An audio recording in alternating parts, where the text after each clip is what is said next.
রাসূল আরবি সাল্লাল্লাহু আলাইহি ওয়াসাল্লাম বলেন,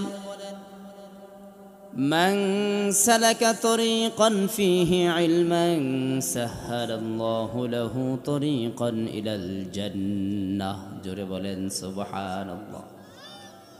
যে ব্যক্তি ইলম অর্জন করার জন্য, কোরআন এবং হাদিসের জ্ঞান অর্জন করার জন্য ঘর থেকে বের হয়ে গেল, আল্লাহর হাবিব সাল্লাল্লাহু আলাইহি ওয়াসাল্লাম বলেন, স্বয়ং আল্লাহ রাব্বুল আলামিন তার জন্য জান্নাতের রাস্তা সহজ এবং প্রশস্ত করে দেন।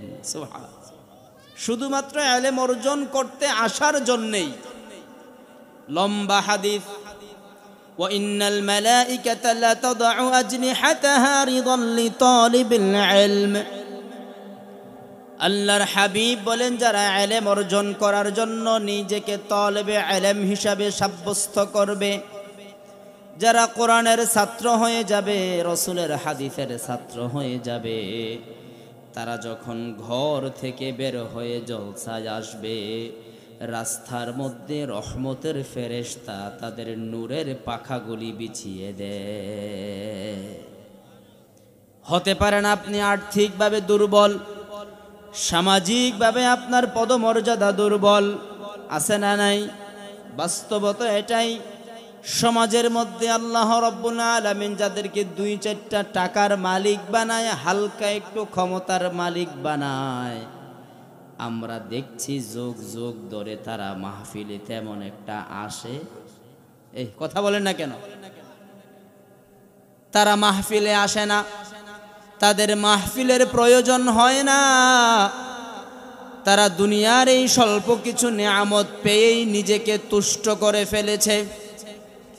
অথচ আল্লাহর হাবিব সাল্লাল্লাহু আলাইহি ওয়াসাল্লাম বলেন, আ'দাদতু লিইবাদিয়াস সালিহিনা মা লা আইনুন রাআত ওয়া লা উযুনুন সামিআত ওয়া লা খাতারা আলা বাশারি কলবি বাশার।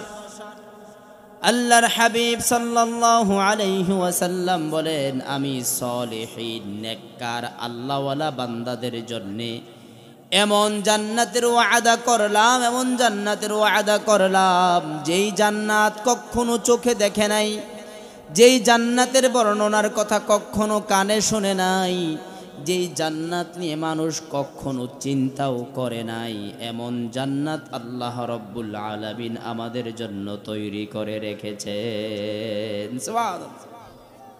ও মিয়া, আমি যদি আপনাকে বলি আপনার চিন্তা কত দূর, সর্বোচ্চ আপনি বলবেন যে হুজুর, আমেরিকার ক্যালিফোর্নিয়াতে যদি আমার একটা বাড়ি থাকতো আর ওই ক্যালিফোর্নিয়া থেকে বাংলাদেশে আসা যাওয়া করার মতো যদি আমার 2-4টা বিমান থাকতো, ঠিক কিনা বলেন? আমরা যখন পৃথিবীর মধ্যে সর্বোচ্চ সম্পদশালী এবং ক্ষমতাশালী ব্যক্তিদের জীবনীগুলা পড়লে আমরা এটাই দেখতে পাই যে তাদের 2-4টা বাড়ি আছে, তাদের 10-15টা বিমান আছে, ঠিক কিনা বলেন? এর চাইতে বেশি কিছু কিন্তু আর এই অল্প কিছুই তো আপনার ধারণার মধ্যে আছে। অথচ আল্লাহ রাব্বুল আলামিন ওয়াদা করেছেন, আমি আমার সলিহিন বান্দাদের জন্য এমন জান্নাত তৈরি করে রেখেছি, যেই জান্নাতের কথা কখনো আমার বান্দা অন্তর দিয়ে কল্পনাও করে নাই। সুবহানাল্লাহ। জান্নাতের বিবরণটা কেমন? শুধুমাত্র আপনি অন্তরে অন্তরে চিন্তা করবেন, আল্লাহ রাব্বুল আলামিন জীবন্ত পাখির গোশতের ভুনা আপনার সামনে রেডি করে দিবে। সুবহানাল্লাহ বলবেন না? তাইলে এই কোরআন এবং হাদিসের জলসায় আসতে পেরে, বসতে পেরে আমরা খুশি না বেজার? আশাতে আমাদের লস না লাভ?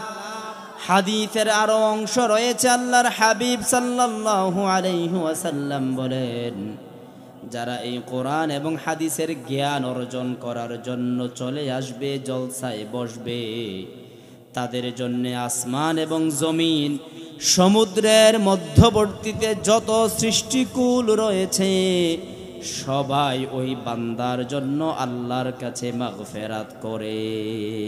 সুবহানাল্লাহ। এবার হাদিস শুনুন, এখানে বসতে পেরে আপনার লস না লাভ।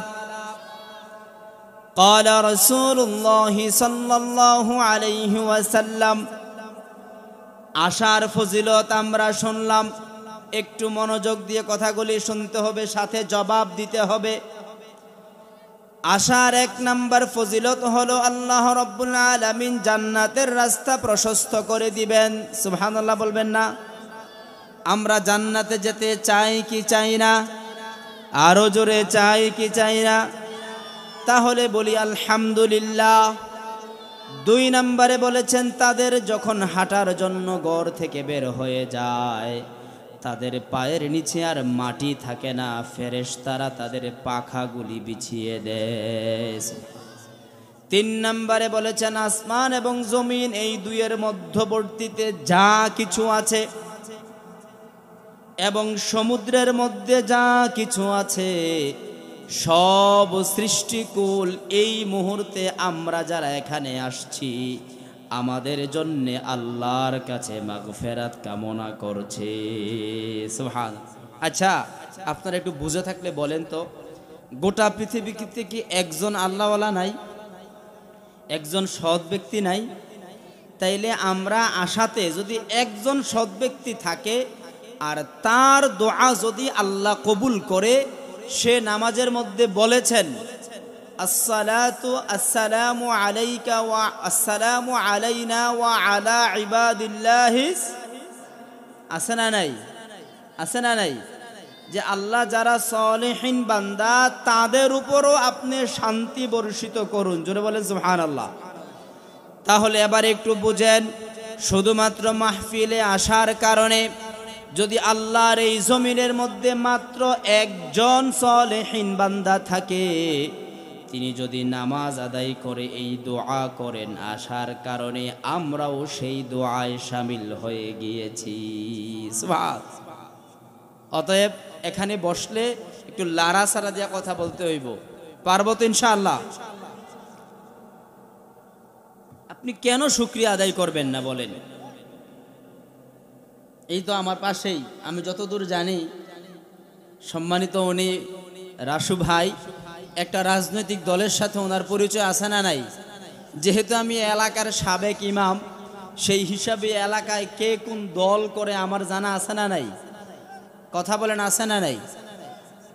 উনি একজন রাজনীতি ব্যক্তি। উনি যদি কথার কথা উপজেলা চেয়ারম্যান হতে চায়, আজকে থেকে উনি ঢাকা গেলে চেয়ারম্যান হতে পারবে?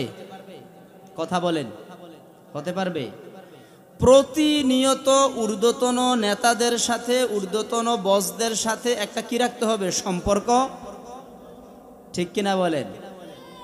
এতে করে ওনাকে আশা দিবে হয়তোবা তোমাকে এবার আমরা চেয়ারম্যান হতেও পারে, নাও।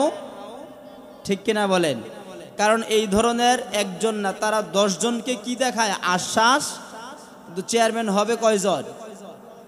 তাহলে আমি আপনাদেরকে যেই কথাটা বোঝানোর জন্য বলছি যে আমরা যে জোরে আলহামদুলিল্লাহ বলি না, আমরা যে সুবহানাল্লাহ পড়ি না, আপনি কেন শুকরিয়া আদায় করেন না? একটা দলের পদ পাইতে হলে যদি ঊর্ধ্বতন নেতাদের পেছনে আপনার শ্রম অর্থ দেওয়া লাগে, ঠিক কিনা বলেন?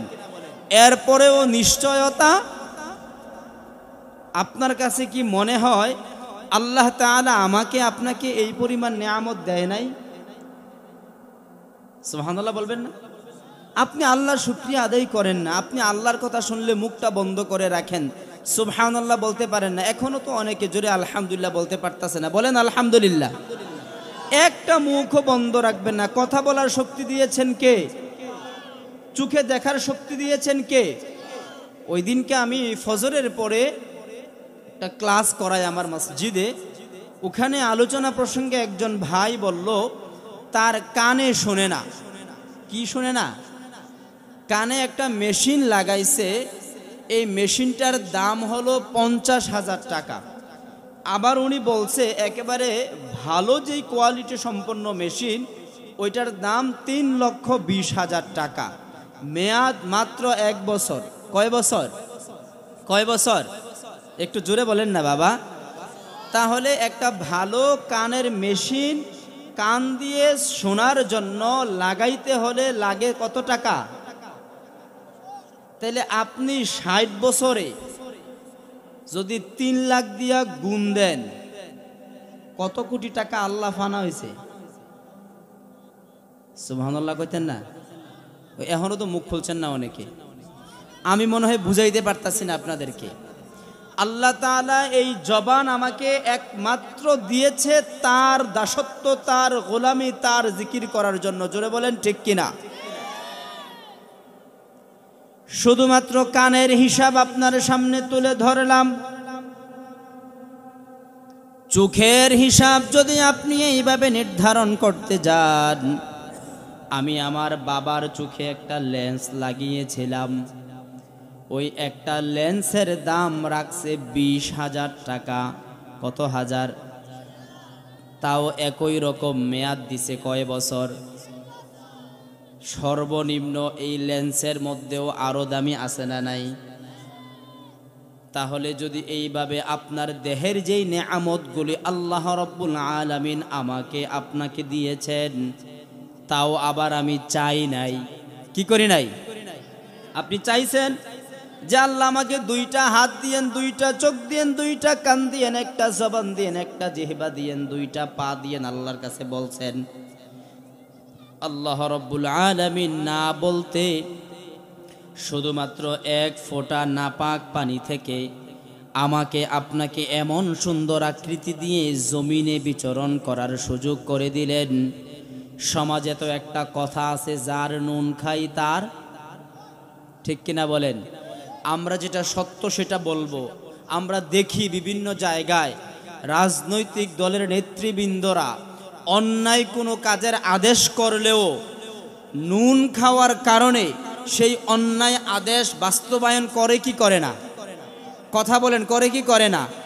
মারামারি, কাটাকাটি, হানাহানি, লুটতরাজ আছে না নাই? এগুলা কি বাংলাদেশের ভিতরে না বাইরে? বাস্তবে আমরা দেখি কি দেখি না? তাইলে একটু বোঝার চেষ্টা করেন বাবা, এই ব্যক্তির নুন খাওয়ার কারণে অন্যায় আদেশ করার পরেও সেই আদেশ সে মানতে বাধ্য, শুধুমাত্র কি কারণে? নুন খাওয়ার। তাইলে আল্লাহ কি আপনারে কোনো নুন দেয় নাই? আল্লাহ আপনারে কোনো নুন দেয় নাই? তাইলে আল্লাহর গুণ গাইতে গেলে আপনার জবানটা খোলে না কেন? এই দেহটার শুধু মেডিকেল সায়েন্সের দাম নির্ধারণ করলে এই দেহের দাম হয় 8 কোটি টাকা। জোরে বলেন সুবহানাল্লাহ। এই এখনো অনেকে মুখ খুলছে না, এই বৈশাই রয়েছে, মানে শুকরিয়া আদায় আসতেছে না। আমি জিনিসটা আপনাদেরকে বুঝাইতে পারতেছি না। আপনি একটা রাজনৈতিক দলের মিছিলে গেলে 500 টাকা দিবে, ঠিক কিনা বলেন? গলা ফাড়াইয়া লায়। আর আল্লাহ যে আপনারে দিছে এটা কি আপনি অস্বীকার করতে পারবেন? তাইলে আল্লাহর শুকরিয়াটা কি আসতে হবে না জোরে হবে? জোরে বলেন আলহামদুলিল্লাহ। যারা মুখ খুললেন না তারা কি আল্লাহর সাথে রাগ? তাহলে আপনি কি অহংকারী? আপনি কি ধাম্বিক? কার সাথে অহংকারী দেখাচ্ছেন? আরে আপনার তো আগমনী হয়েছে একটা নোংরা রাস্তা দিয়ে, আপনার ভিতরে তো এখনো কাটলে কিছু ময়লা ছাড়া আর কিছু পাওয়া যাবে? আপনার নাকে হাত দিলে দুর্গন্ধ বের হয়, আপনার মুখ দিয়ে দুর্গন্ধ বের হয়, আপনার কান দিয়ে দুর্গন্ধ বের হয়, আপনার পেছন দিয়ে সামনে দিয়ে দুর্গন্ধ বের হয়। 2 দিন গোসল না করলে আপনার স্ত্রী আপনার সাথে থাকে না। এইরকম একটা পচা দেহ নিয়ে আপনি কিভাবে অহংকার হতে পারেন? জোরে বলেন ঠিক কিনা? অহংকার একজন মানুষ মুসলমানের শোভা পায়। অতএব আমরা অহংকার ছেড়ে দিয়ে সবাই উচ্চ স্বরে বলি আলহামদুলিল্লাহ। একটু চিল্লায়া বলতে হবে। আল্লাহর জিকির, আল্লাহর শুকরিয়া আদায় করে প্রয়োজনে গলা ভাঙতে হবে। চুপ থাকা যাবে? আপনি যদি চুপ থাকেন, কোরআনে স্পষ্ট বলা আছে, যারা আমার আয়াতগুলি শোনার পরে অহংকারী হয়ে চুপ থাকে, সায়াদখুলুনা জাহান্নামা দাখিরিন, অচিরেই আমি আল্লাহ রাব্বুল আলামিন তাদের জন্য জাহান্নামের জায়গা রেডি করে রেখেছি। জোরে বলেন নাউযুবিল্লাহ। অতএব এই জমিন কার? আসমান কার? আমরা কার? জবান দিয়েছেন কে? শুকরিয়া আদায় করব কার? আল্লাহ। আল্লাহ আল্লাহ রাব্বুল আলামিন কোরআনুল কারীমে স্পষ্ট ভাষায় বলে দিয়েছেন, খুলিকাল ইনসানু দাঈফা, আমি মানুষগুলোকে অতি দুর্বল করে সৃষ্টি করেছি। একটু বুঝেন বাবা, একটু বুঝেন। এক নম্বরে আল্লাহ রাব্বুল আলামিন বললেন আমি মানুষগুলোকে দুর্বল করে সৃষ্টি করেছি। আবার অন্য আয়াতে বললেন ওয়ালাকাদ কাররামনা বানি আদম ওয়া হামালনাহুম ফিল বাররি ওয়াল বাহরি ওয়া রাযাকনাহুম মিনাত তাইয়্যিবাতি ওয়া ফাদ্দালনাহুম আলা কাসীরিম মিম্মান খালাকনা তাফদীলা। এক জায়গায় বললেন আল্লাহ মানুষগুলোকে দুর্বল করে বানিয়েছেন। ও মিয়া, আপনি কেমন দুর্বল আপনি কি টের পান না? 3 বার অথবা 4 বার যদি আপনার বাথরুমে আসা যাওয়া হয়, এরপরেই তো আর আপনার শরীরে কোনো তাল, ঠিক কিনা বলেন? যদি সোনারগাঁও হোটেল থেকে খাবার এনে দেয়, খাবেন?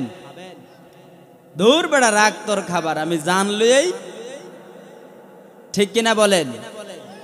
আপনি যদি আরো একটু চিন্তা করেন আপনি কত দুর্বল, আপনি কত দুর্বল, আপনি কত দুর্বল। আপনি আপনার নিজের চেহারাটাই দেখতে পারেন না, ঠিক কিনা বলেন? আচ্ছা বলেন তো, কে কার চেহারা দেখছেন? আপনি আপনার চেহারা দেখেন? এখানে গালটা সাদা না কালা দেখেন? ওই বেফতেরা আয়নায় যেটা কয়, কি আয়নার কোনো মুখ আছে? আয়নায় যেটা কয় আমি এটা ধরে নিচ্ছি, কিন্তু আসলে কি আমি আমার চেহারা দেখি? তো দুর্বল না সবল? আমি আমার পিঠ দেখি না দেখি? দেখা যায় কি? তাহলে আমি দুর্বল না সবল? সুবহানাল্লাহ বলবেন না? কিন্তু সম্মানের দিক থেকে আরো জোরে সুবহানাল্লাহ বলেন। একটু সবাই মুখ খুলেন বাবা, জোরে বলেন সুবহানাল্লাহ। আল্লাহ বলেন ওয়ালাকাদ কাররামনা বানি আদম, আমি অবশ্যই বনি আদমকে সর্বোচ্চ সম্মান দিয়ে সৃষ্টি করেছি। জোরে বলেন সুবহানাল্লাহ। গঠনের দিক থেকে আমাকে আপনাকে দুর্বল করে বানিয়েছেন। কানের ভিতরে একটা পিঁপড়া ঢুকলে আমি বের করতে পারি না, অন্য কিছুর সহযোগিতা লাগে, ঠিক কিনা বলেন? মুআজ্জাজ হাজিরিন, পেটের ভিতরে মাঝে মধ্যে পেট ব্যথা শুরু হয়, আমার আর পৃথিবীর কোনো কিছুই ভালো লাগে? মাথা ব্যথা বলে রোগ আছে না নাই? কোথায় মাথা ব্যথা, কি কারণে মাথা ব্যথা কিছুই জানি না। আমি দুর্বল না সবল? অতএব সৃষ্টিগত দিক থেকে আমি দুর্বল, কিন্তু সম্মানের দিক থেকে আমি সর্বোচ্চ। যখন আমি সম্মান ধরে রাখব, আর যদি আমি আপনি সম্মান ধরে রাখব না, কোরআনুল কারীমে আল্লাহ রাব্বুল আলামিন বলেছেন উলাইকা কাল আনআমি বাল হুম আদাল। যাদের কান আছে শোনে না, যাদের অন্তর আছে বুঝে না, যাদের চোখ আছে দেখে না, তারা হলো চতুষ্পদ জন্তু, তার চাইতে আরো নিকৃষ্ট। জোরে বলেন নাউজুবিল্লাহ। অতএব আপনাকে কান দিয়েছে মনোযোগ দিয়ে কোরআন শুনতে হবে, চোখ দিয়েছে মনোযোগ দিয়ে আপনি কোরআন দেখতে হবে, অন্তর দিয়েছে আপনি মনোযোগ দিয়ে কোরআন বুঝতে হবে। জোরে বলেন ঠিক কিনা? আপনি যদি কোরআন শোনেন, কোরআন বুঝেন, কোরআন দেখেন, কোরআন অনুযায়ী জীবন যাপন করেন, দুনিয়ায় আপনাকে আল্লাহ রাব্বুল আলামিন যেমন সম্মান দিয়ে সৃষ্টি করেছেন, আল্লাহ রাব্বুল আলামিন বলেছেন তাদের জন্যই আমি জান্নাত তৈরি করে রেখেছি। সুবহানাল্লাহ। قال رسول الله صلى الله عليه وسلم من قرأ القرآن فاستزهره فأحل حلاله وحرم حرامه أدخله الله به الجنة وشفعه في 10 من أهل بيته كلهم قد وجبت له النار। জোরে বলেন সুবহানাল্লাহ। এই যারা মুখ খুললেন না, আমি কিন্তু শিক্ষালাইছি, আবার বলেন সুবহানাল্লাহ। এখানে বসছেন, শিখতে হবে, জানতে হবে। আল্লাহর প্রশংসা করতে কৃপণতা করেন কেন? ও মিয়া, আপনি এখন ঘুমিয়ে গেলেন, এমনও তো হতে পারে সকালবেলা আমার আপনার আর জবান কাজ করে, এমন হয় কি হয় না? হাত কাজ করে না, এমন হয় কি হয় না? এই যে নতুন একটা রোগ হয়েছে, স্ট্রোক করলেই মানুষ প্যারালাইজড হয়ে যায়। একদিন থেরাপি দিলে কমপক্ষে 500 টাকা লাগে। কত টাকা? কত টাকা? 60 বছরে যদি 500 করে গুণ দেন, 365 গুণন 60, এরপরে এইটা গুণন হইল 500, কত? সুবহানাল্লাহ কইতেন না? তাইলে এই নিয়ামতগুলি আল্লাহ তাআলা দিয়ে রাখলেন, আল্লাহর একটু ডাকতে ভাল লাগে না? মন চায় না? জোরে বলেন, চায় কি চায় না? তাহলে একটু জিকির করেন, লা ইলাহা,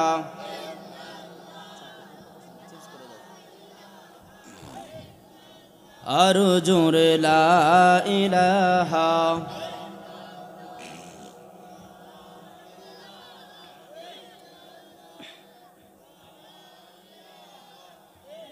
লা ইলাহা ইল্লাল্লাহু মুহাম্মাদুর রাসূলুল্লাহ সাল্লাল্লাহু আলাইহি ওয়াসাল্লাম। বলি আলহামদুলিল্লাহ। মুআজ্জাজ হাজিরিন, এই মাহফিলগুলোতে শুধু আজকে বলে নয়, সব সময় যাওয়ার জন্য চেষ্টা করবেন, কারণ রওনা দিলেই জান্নাতের রাস্তা আগাইয়া যায়। সুবহানাল্লাহ বলেন। ফেরেশতারা পাখা বিছাইয়া দেয়, সমস্ত সৃষ্টিকুল মাগফিরাত কামনা করে। সুবহানাল্লাহ বলবেন না? একটা হাদিস মাত্র বললাম, আরেকটা হাদিস শোনেন। মান ক্বারাআল কুরআনা ফাস্তাযহারাহু ফাআহাল্লা হালালাহু ওয়া হাররামা হারামাহু আদখালাহুল্লাহু বিহিল জান্নাহ। দয়ার নবী, মায়ার নবী, সাইয়্যিদুল মুরসালিন নবী ইরশাদ করেন, যারা কোরআন পড়বে, কোরআন জানবে, কোরআন মুখস্থ করবে, কোরআন অনুযায়ী জীবন যাপন করবে, সুবহানাল্লাহ বলেন, যারা কোরআনের রঙে নিজেকে রাঙ্গায়িত করবে, কোরআনকে যারা জীবনের সংবিধান হিসাবে গ্রহণ করবে, ব্যক্তি জীবন, পারিবারিক জীবন, সামাজিক জীবন, ব্যবসায়িক জীবন, রাজনৈতিক জীবন, আন্তর্জাতিক জীবন, প্রতিটা জায়গায় যারা কোরআন দিয়ে জীবন যাপন করবে, আমার মাথার চুল থেকে পায়ের নখ পর্যন্ত, আমার রান্নাঘর থেকে সংসদ পর্যন্ত, আমি একজন মুসলমান হিসাবে যেখানেই যাব না কেন, সেখানেই আমি কোরআন দিয়ে আমার জীবন পরিচালনা করব ইনশাআল্লাহ। কোরআনে বিধান আছে না নাই? মুআজ্জাজ হাজিরিন, কেউ রাগ করবেন না, বুঝার চেষ্টা করেন। কিছু মানুষ সমাজের মধ্যে কিছু উদ্ভ্রান্ত কথাবার্তা বলে যে রাজনীতির সাথে কোরআনের সম্পর্ক, বলে কি বলে না? একটু বুঝার জন্য চেষ্টা করেন। কেউ রাগ করবেন না বাবা, আমি আপনার শত্রু না, আমি আপনার বন্ধু হয়ে আপনাকে বলতে চাই, আপনি কি শুধু দুনিয়ার মধ্যেই সীমাবদ্ধ? আপনি কি আখিরাত বিশ্বাস করেন? কথা বলেন। এখানে যারা আছে আমরা কি সবাই আখিরাত বিশ্বাস করি? আরো জোরে বলেন, বিশ্বাস করি। তাহলে আখিরাত বিশ্বাস করলে আপনি কিভাবে বলেন যে রাজনীতির সাথে কোরআনের সম্পর্ক নাই? রাগ করবেন না, বুঝার চেষ্টা করেন। আপনাদের সামনে আমি দুই একটা কথা বলবো, একটু ভাবেন তো। বাথরুমে যাওয়ার জন্য ইসলামের বিধান আছে না নাই? কথা বলেন, আরো জোরে বলেন। আচ্ছা, আপনার আমার জীবনে বাথরুমটা যতটা গুরুত্বপূর্ণ, রাজনীতিটা তার চাইতে গুরুত্ব কম না বেশি? কথা বলেন বাবা। রাজনীতিটা আমার বাথরুমের চাইতে গুরুত্ব কম না বেশি? অবশ্যই বেশি, ঠিক কিনা বলেন? বাথরুম আমার জীবনের একটা ক্ষুদ্র অংশ। দৈনন্দিন সর্বোচ্চ যদি 2-3 বার আমি বাথরুমে যাই, 5 মিনিট করে 15 মিনিট, ঠিক কিনা বলেন? একটু কথা বলেন না, কয় মিনিট? তাইলে এই 5 মিনিট আমি একটা বাথরুমে গেলে যদি আল্লাহ এবং আল্লাহর রসুল বিধান দিতে পারে, আর আপনার আমার বর্ণাঢ্য জীবনের সোনালী সময়টা আমরা রাজনীতি করব, এখানে আল্লাহ আল্লাহ রসুলের কোনো বিধান থাকতে পারে না? কথা বলেন না কেন? আছে না নাই? আর একটু বুঝাই। যারা রাজনীতিবিদ আমরা যেটা দেখি, সাধারণত যদি আপনি দৈনন্দিন সময়টাকে 24 ঘন্টা ধরেন, কয় ঘন্টা? 24 ঘন্টা সময়ের মধ্যে আমরা যারা রাজনীতি করি, কম পক্ষে দৈনন্দিন 2-3 ঘন্টা রাজনীতি আছে না নাই? কথা বলেন।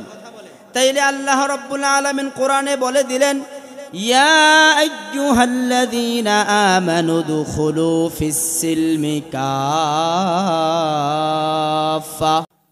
ও আমার ঈমানদার বান্দারা, ও আমার বিশ্বাসী বান্দারা, তোমরা ইসলামে পরিপূর্ণভাবে প্রবেশ করো। জোরে বলেন সুবহানাল্লাহ।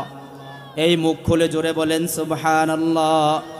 আল্লাহ কোরআনে, আচ্ছা এই যে আয়াতটা আপনাদের সামনে পড়লাম, ইয়া আইয়ুহাল্লাযীনা আমানু দুখুলু ফিস-সিলমি কাফা ওয়ালা তাত্তাবিউ খুতুওয়াতিশ শাইতান, এই আয়াতটা দিয়ে আপনাদের মসজিদের ইমাম সাহেব নামাজ পড়াইলে নামাজ হবে কি হবে না? একটু মুখ খুলে বলেন, হবে কি হবে না? হবে। নামাজ পড়া আমরা কি দোয়া করি? আল্লাহ আমার নামাজটা কি করেন, এই নামাজের উসিলায় আমাকে মাফ এবং আমাকে জান্নাত। তাইলে এই নামাজ দিয়ে আমি জান্নাতে যাইতে, আমার গুনাহ মাফ করাইতে, এবং এই নামাজে যদি আয়াতটা পড়ে নামাজ হবে কি হবে না? কথা বলেন না, হবে কি হবে না? কোরআনের আয়াত দিয়ে নামাজ পড়াইলে নামাজ হবে কি হবে না? তাইলে আল্লাহ বললেন ইয়া আইয়ুহাল্লাযীনা আমানু দুখুলু ফিস-সিলমি কাফা, হে ঈমানদার বিশ্বাসীগণ, হে মুমিনগণ। এখন আমি আপনাদেরকে জিজ্ঞাসা করি, আমরা যারা এখানে আসি, আমরা ঈমানদার না বেঈমান? কথা বলেন, ঈমানদার না বেঈমান? তাইলে আল্লাহ আমাদেরকে বলছে, কাদেরকে বলছে বলেন? আমাদেরকে বলছে। কাদেরকে বলছে? আল্লাহ বলতেছেন, হে ঈমানদার বিশ্বাসীগণ, তোমরা পরিপূর্ণ রূপে ইসলামে প্রবেশ করো। ওয়ালা তাত্তাবিউ খুতুওয়াতিশ শাইতান, শয়তানের পদাঙ্ক অনুসরণ করিও। আচ্ছা বাবারা, আপনারা কেউ রাগ করবেন না, বোঝার চেষ্টা করেন। এই আয়াত কি আমি বানাইছি? এই আয়াত কি আমার হুজুরে লেখছে, আমার পীর সাহেব লেখছে, নবী লেখছে? কে লেখছে? তা আপনি আমার লোকে রাগ করেন কেন? আমাকে বলেন, আপনি আমার সাথে রাগ করেন কেন? আপনি কোরআন পড়েন না, কোরআন বুঝেন না, এটার জন্য কি আমার দোষ? কথা বলেন না কেন? আমি আজকে কোরআন পড়তে গিয়ে দেখলাম ফায়সালা সংক্রান্ত, কি সংক্রান্ত? শুধু ইয়াহকুমু শব্দ দিয়ে কোরআনে আয়াত আসছে 29টা। কয়টা? জোরে বলেন, কয়টা? সুবহানাল্লাহ বলবেন না। আপনাদের সামনে মাত্র একটা আয়াত আমি একটু তুলে ধরি, সূরাতুন নিসা। সূরার নাম কি? একটু জোরে বলেন, আরো জোরে, সবাই বলেন। এই নিসা বললে কি গুণ হইব? সব হইব কি হইব না?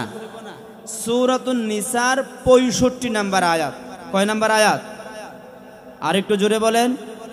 আল্লাহ রাব্বুল আলামিন বলেন, ফালা ওয়া রাব্বিকা লা ইউমিনুনা হাত্তা ইউহাক্কিমুকা ফীমা শাজারা বাইনাহুম ثم لا يجدوا في أنفسهم حرجا مما قضيت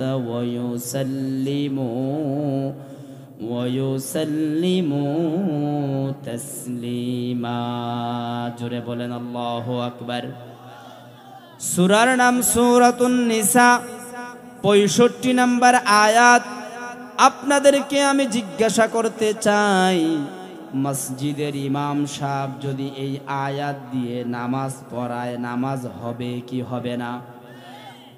জান্নাতে যাওয়ার জন্যে আমরা নামাজ পড়ি, গুনাহ মাফের জন্যে আমরা নামাজ পড়ি, জান্নাতে যাওয়ার জন্যে আমরা নামাজ পড়ি, আল্লাহর সন্তুষ্টির জন্যে আমরা নামাজ পড়ি। আরে নামাজের জন্যে কোরআন লাগে কি লাগে না? একটু সবাই বলেন, লাগে কি লাগে না? তাইলে আয়াতের বাংলা অর্থটা কইলে আপনি মুখ ফিরাইয়া নেন কেন? তাইলে আপনি যে নামাজ পড়ে আল্লাহর কাছে বললেন, আল্লাহ আমার নামাজটা কবুল করে নেন, আমার গুনাহ মাফ করে দেন, আমাকে জান্নাত দেন, আর আয়াতের অর্থ শুনলে আপনি মুখ ফিরাইয়া নেন, আসলে কি নামাজ কবুল হইব? কথা বলেন। আপনি ফেরকাটা বুঝছেননি?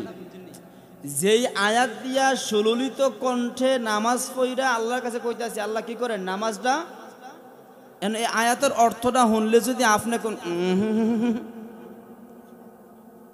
তাইলে কি হবে? এই আয়াত কি আমার বানানো? তাইলে এবার অর্থটা শোনেন।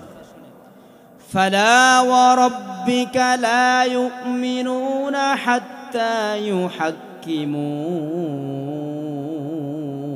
জোরে বলেন আল্লাহু আকবার।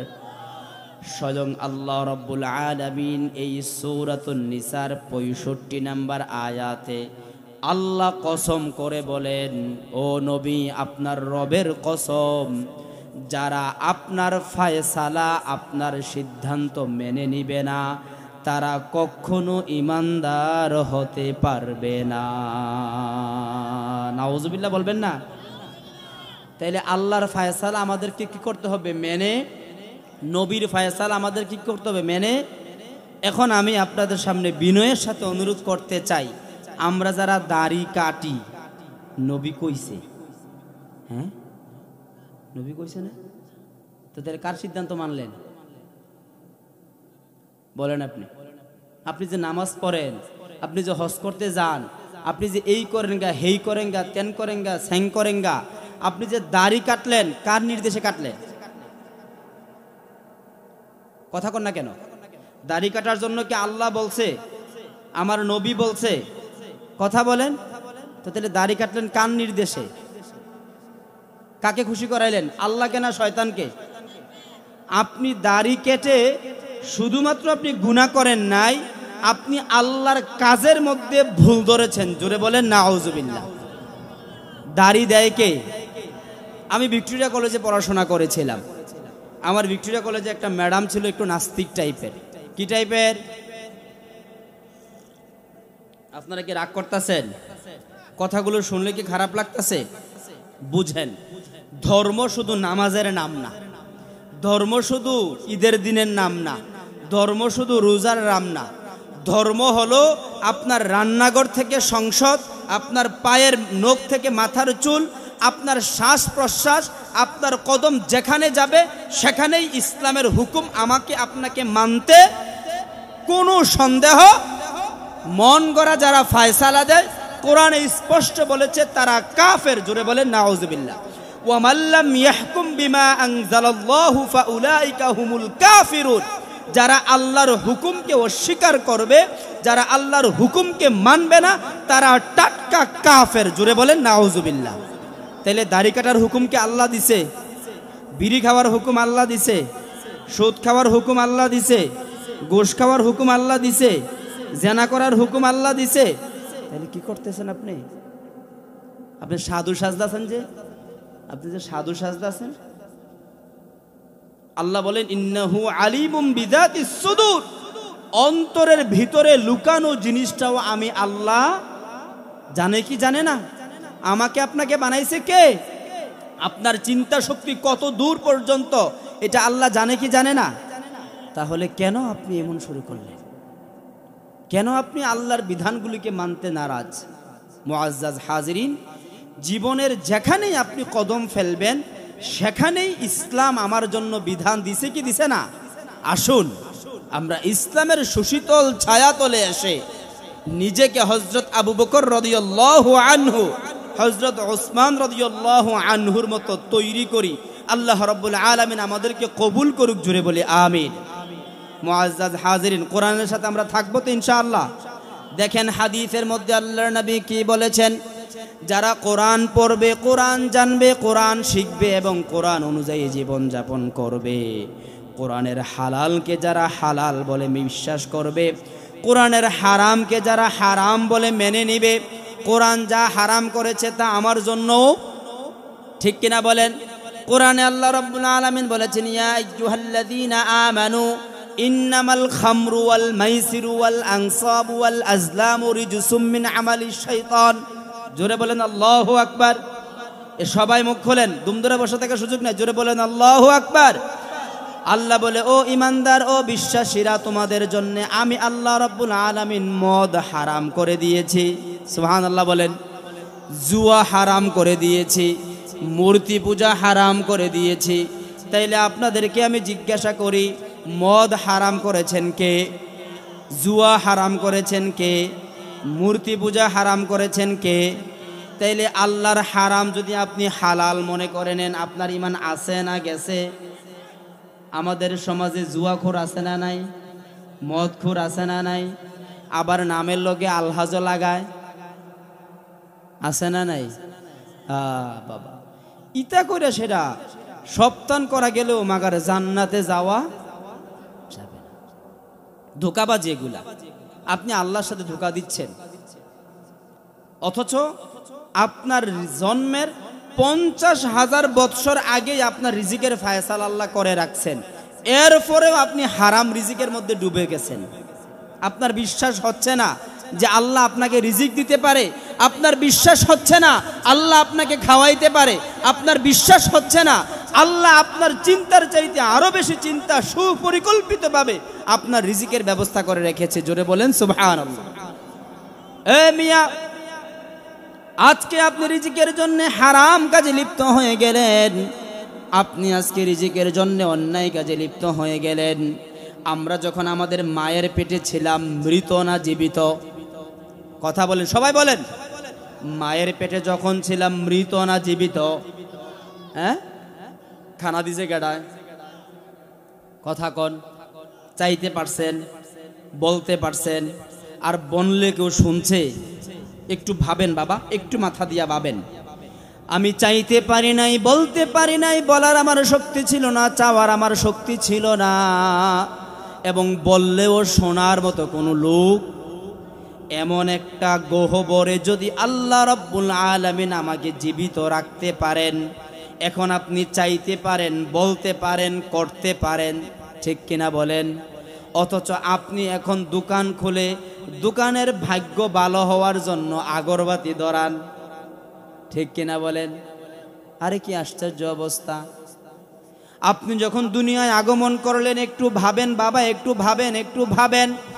আপনি চাইতে পারতেন না, বলতে পারতেন না, সেই জায়গায় আমার আল্লাহ আপনাকে আমাকে খাদ্য দিতে পারলো। দুনিয়ায় আগমন করার পরে কি আপনি চাইতে পারছেন? কথা বলেন। চাইতে পারি নাই, বলতে পারি নাই, আমার কখন বাথরুম হয় এটাও আমি কইতে পারি। এমন না সব বাচ্চারাই আছে এমন, নিজের বাথরুম নিজে ঘাইটে আবার মুখে একটু দিয়া টেস্ট করছে, কি করছে না? কত বাচ্চা আছে মুরগার গু খাইছে কি খাইছে না? কথা কন না কেন? তাহলে আপনি কি খাচ্ছেন, কি ধরছেন, কিছুই আপনার অবগত নাই। এমন সময়ও যদি আল্লাহ রাব্বুল আলামিন আমার আপনার জন্য রিজিকের ব্যবস্থা করতে পারে, এখন আপনি আল্লাহর কাছে বলতে পারেন, সেজদা দিতে পারেন, কাজ করতে পারেন, পারেন কি পারেন না? কথা বলেন, পারেন কি পারেন না? তাইলে এখন কেন আপনি শিরিক করেন? এখন কেন আপনি হারামের মধ্যে লিপ্ত হয়ে গেলেন? এখন কেন আপনি সুদ খাচ্ছেন? এখন কেন আপনি ঘুষ খাচ্ছেন? এখন কেন আপনি আপনার ভাইয়ের সম্পদ লুণ্ঠন করছেন? এখন কেন আপনি আপনার বোনের সম্পদ দখল করছেন? এখন কেন আপনি আপনার ফুফুর সম্পদ দখল করছেন? আছে না নাই? তাইলে এটা কি হইল? যেই আল্লাহ আপনার মায়ের পেটে বাঁচাইয়া রাখতে পারলো, বের হওয়ার পরে আপনি বলতে পারলেন না, আল্লাহ আপনার মায়ের বুকে আমার আপনার খাবারের ব্যবস্থা করেছেন কি করেন নাই? সুবহানাল্লাহ বলবেন না? নাকি এই সময় না খেলে এখন জেতা থাকতেন? এই মায়ের পেট থেকে বের হওয়ার পরে 2 বছর যদি মায় দুধ না দিত, কোনো খানা না দিত, এত্তারা বেড়া হইতেন পারতেন? এত বড় বেড়া হইতে পারতেন? তাহলে ওই সময় আপনি বলতে না পারাও সত্ত্বেও আল্লাহ মায়ের বুকে আপনার খাবারের ব্যবস্থা করে দিল। শুধু কি খাবার, মেডিকেল সায়েন্স প্রমাণ করেছে মায়ের দুধ বাচ্চার সবচাইতে বড় ঔষধ, রোগের একমাত্র প্রতিষেধক। জুড়ে বলেন সুবহানাল্লাহ। তাইলে আপনি বলতে পারতেন না, আপনি চাইতে পারতেন না, নিজে বাজারও করতে পারতেন না, কাজ কর্ম করতে পারতেন না। এমন দুর্বল অবস্থায় যদি আমার আপনার আল্লাহ রিজিকের ব্যবস্থা করতে পারে, এখন পারবে কি পারবে না? তাইলে আমরা হারাম ধরব না ছাড়ব? সুদ ধরব না ছাড়ব? এই যারা বলছেন না তারা কি কথা কোন? সুদ ধরব না ছাড়ব? জোরে বলেন। আল্লাহ কিন্তু দেখতেছে, আল্লাহ সাক্ষী। আমরা ঘুষ ধরব না ছাড়ব? অন্যায় ধরব না ছাড়ব? জুলুম ধরব না ছাড়ব? নির্যাতন ধরব না ছাড়ব? জেনা ব্যভিচার ধরব না ছাড়ব? বলি ইনশাআল্লাহ। এইভাবে যদি প্রতিটা নিয়ত নিয়ত যদি আপনি আল্লাহ আমাকে দেখছে এবং আল্লাহই আমাকে দুনিয়ায় পাঠাইছে, আবার আল্লাহর কাছে আমাকে ফিরে যেতে হবে, এই চিন্তা যদি একটা মুমিন অন্তরে জাগ্রত রেখে জীবন যাপন করতে পারে, এই মুমিনের জন্যই আল্লাহ জান্নাত তৈরি করে রেখেছে। জোরে বলেন সুবহানাল্লাহ। এজন্য আল্লাহর হাবিব বলেছেন, যারা কোরআন দিয়ে জীবন যাপন করবে, অর্থাৎ আপনি ব্যবসা করতে যাবেন, ব্যবসার নীতি কোরআনে আছে না নাই? আপনি আত্মীয়তা করতে যাবেন, আত্মীয়তার নীতিমালা কোরআনে আছে না নাই? আপনি আমার সাথে দেখা হলে কেমন ব্যবহার করবেন কোরআনে আছে না নাই? আপনি ঘুমাইতে যাবেন, কিভাবে ঘুমাবেন কোরআনে আছে না নাই? সুবহানাল্লাহ বলবেন না? আপনি স্ত্রীর সাথে কেমন ব্যবহার করবেন, আপনি ছেলে মেয়ের সাথে কেমন ব্যবহার করবেন, আপনি আপনার বাবা মায়ের সাথে কেমন ব্যবহার করবেন, এই নীতিমালা কোরআনে আছে না নাই? আপনি কেমনে কইলেন, আপনি কেমনে ধরলেন, আপনি কেমনে বুঝলেন যে রাজনীতির সাথে কোরআনের সম্পর্ক নাই? অতএব বোঝা গেল আপনি আসলে কোরআন পড়ে দেখেন। কোরআন পড়লে শুধু একটা নয়, দুইটা নয়, 1000-এরও বেশি কোরআনে শুধু রাজনীতি নিয়ে আয়াত আছে। জোরে বলেন সুবহানাল্লাহ। অতএব অবশ্যই আপনি রাজনীতি করবেন। আপনাকে দুনিয়ায় পাঠানোই হয়েছে রাজনীতি করার জন্য। ইন্নী জাইলুম ফিল আরদি খলিফা, আল্লাহ বললেন আমি জমিনের মধ্যে প্রতিনিধি পাঠিয়েছি, তারা আমি আল্লাহর প্রতিনিধিত্ব করবে। জোরে বলেন সুবহানাল্লাহ। আপনাকে অবশ্যই রাজনীতি করতে হবে, তবে কার রাজনীতি? কার রাজনীতি? আল্লাহর রাজনীতি। আল্লাহর রাজনীতি করলে দুনিয়া আখিরাত উভয় জায়গায় আল্লাহ রাব্বুল আলামিন আমাদের জন্য সুখ সমৃদ্ধশালী জিন্দেগি দান করবেন। জোরে বলেন ঠিক কিনা? আর আপনি কোরআনের বিরোধিতা করবেন, করেন, আমার কোনো আপত্তি নাই, কিন্তু আপনি একটু পেছনের দিকে তাকিয়ে দেখেন, যুগে যুগে যারা কোরআনের বিরোধিতা করেছে, যারা কোরআনের সাথে গাদ্দারি করেছে, তাদের অবস্থা কি হয়েছে আপনাদের জানা আছে না নাই? ফেরাউনকে আপনারা চিনেন কি চিনেন না? কথা বলেন, চিনেন কি চিনেন না? ফেরাউন কি ইসলাম মানছে না ইসলাম ছাড়ছে? ফেরাউনের অবস্থা ভালো না খারাপ? আমরা জোরে বলি নারায়ে তাকবীর। বিশেষ বক্তার আগমন, হযরত মাওলানা ডক্টর উসমান গনি সাহেবের আগমন। বলি আলহামদুলিল্লাহ। আমাদের সামনে একজন বিশিষ্ট আলেমে দ্বীন, অভিজ্ঞ প্রাজ্ঞ, ডক্টরেট করা আমাদের আড়াইবাড়ি মাদ্রাসার সম্মানিত সহকারী অধ্যাপক হযরত মাওলানা ডক্টর উসমান গনি সাহেব আসছেন। যেহেতু হযরত চলে আসছেন, সেহেতু আমি অল্প কিছুক্ষণের মধ্যে আমার কথা শেষ করে দেব ইনশাআল্লাহ। যেই হাদিসটা আমি আপনাদের সামনে তুলে ধরেছি, তাহলে আমার জীবন যেখানে যাবে, আমার কদম যেখানে যাবে, আমার দেহ যেখানে যাবে, সেখানেই আমি ইসলামের আলোকে চলবো ইনশাআল্লাহ। কোনো জায়গায় ইসলাম ব্যতীত চলা যাবে? বিড়ি ধরানোর সময় বিসমিল্লাহ বলা যায়? কথা কন, বিসমিল্লাহ বলা যায়? তাহলে বিড়ি খাওয়া যাবে? কথা স্পষ্ট। আশ্চর্য একটা সমাজ ব্যবস্থা আমাদের সমাজে। সমাজের কিছু মোরাল আছে, আমি তাদেরকে সম্মানের সাথে বলতে পারি না, কারণ তারা বৈশাই ফললে একটা বিড়ি ধরায়। আমি এক বিচারে ছিলাম, তো দাড়ি পাকা মুরব্বীরা বৈশা বিচার করতেছে, তারা একজন একজনকে বিড়ি দেয়। তো আমি বিড়ির প্যাকেটটা নিয়ে এই বাচ্চারা দেওয়া শুরু করলাম। কয় হুজুর আপনারা কি দেওয়া শুরু করলেন? আমি আপনারা দেখেও তো আমরা শিখতেছি, আপনার দাড়ি ফাইকা সাদা হয়ে গেছে গা, আপনি আমার সামনে বিড়ি খান, তো আমি তো আপনার দেখেই শিখমু, ঠিক কিনা বলেন? বড়দের থেকে শিখার আছে না নাই?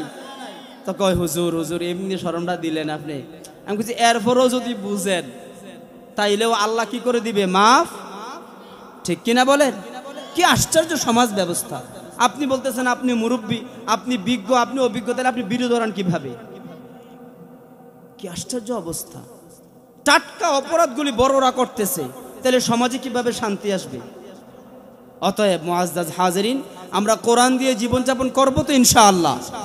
আল্লাহর হাবিব সাল্লাল্লাহু আলাইহি ওয়াসাল্লাম বলেন, আদখালাহুল্লাহু বিহিল জান্নাহ, যারা এই কোরআন দিয়ে জীবনযাপন করবে, শুধুমাত্র নামাজ রোজা নয়, শুধুমাত্র দান সাদাকা নয়, শুধুমাত্র হজ উমরা নয়, একজন মুসলমান হিসাবে যত জায়গায় যত কাজ কারবারি করবে, সব জায়গায় যদি তিনি কোরআন এবং সুন্নাহর আলোকে করে, আল্লাহর হাবিব বলেন আদখালাহুল্লাহু বিহিল জান্নাহ, আল্লাহ তাআলা অবশ্যই তাকে জান্নাতে প্রবেশ করাবেন। শুধু এখানেই শেষ নয়, ওয়াশাফাআহু ফি আশারাতিন মিন আহলি বাইতিহি কুল্লুহুম কাদ ওয়াজাবাত লাহুন নার। আল্লাহর হাবিব সাল্লাল্লাহু আলাইহি ওয়াসাল্লাম বলেন, ওই ব্যক্তি শুধু জান্নাতে যেই শেষ হবে না, তার পরিবারস্থ এমন 10 জনকে সুপারিশ করে জান্নাতে নিতে পারবে যাদের জন্যে জাহান্নাম ওয়াজিব হয়ে গেছে। জোরে বলেন আল্লাহু আকবার।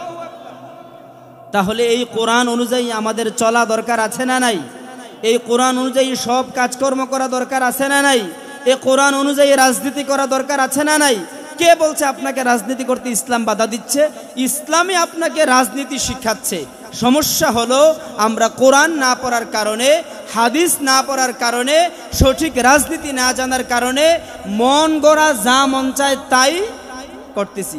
ভোট কেনার সময় আপনি টাকা দিচ্ছেন, আপনি কিনা অন্যায় করলেন না ন্যায় করলেন? তাইলে আপনি আবার নীতিবান মানুষ হন কিভাবে? আপনি আবার রাজনীতিবিদ হন কিভাবে? আপনি তো অন্যায়, অনাচার, পাপাচার, জুলুমের রাস্তা খুলে দিচ্ছেন। অতএব আসুন, আমরা অবশ্যই রাজনীতি করব, অবশ্যই নামাজ রোজা করব। আমরা ইনশাআল্লাহ জান্নাতে যেতে চাই কি চাই না? তাহলে শুধু নামাজ দিয়ে নয়, আমার জীবনের প্রতিটা জায়গায় আমরা কোরআন দিয়ে সাজাবো, আল্লাহর রং দিয়ে সাজাবো। আল্লাহ বলেছেন সিবগাতাল্লাহ ওয়া মান আহসানু মিনাল্লাহি সিবগা। আল্লাহর রং হলো শ্রেষ্ঠ রং, সবচাইতে উত্তম রং হলো আল্লাহর রং। যারা আল্লাহর রঙে নিজেকে রাঙ্গায় তারাই হলো আল্লাহর বান্দা। জোরে বলেন সুবহানাল্লাহ।